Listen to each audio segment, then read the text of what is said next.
அப்படி வழியில் தூங்குறேன். காலையில் 4 மணிக்கு ஆண்டவர் ஒரு தரிசனத்தை காட்டுறாங்க. அதில் என் தகப்பனார் நிற்கிறாங்க, கூட இன்னொரு பாஸ்டர் இருக்கிறாங்க.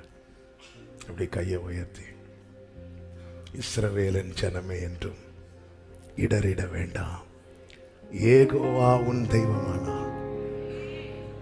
ஓங்கும் புயமும் பலத்த கரம் உன் பக்கம் உண்டு. அப்படியே ஆண்டவர் அந்த பாட்டை என் காதில் கேட்க வச்சுட்டே இருக்கிறாங்க. காலையில் ஒரு 4:30 மாதிரி எழும்பி ஓன்னு அழுதேன். நம்முடைய பாட்டு புத்தகத்தில் 705வது பாடல் எடுத்து வச்சிருந்து காலையில் பாடி அப்போ ஆண்டவர் பலப்படுத்தினாங்க. உன் திராணி தெரியும், அதுக்கு மேலே ஒரு டிராப் கூட நான் ஏற்ற விட மாட்டேன்.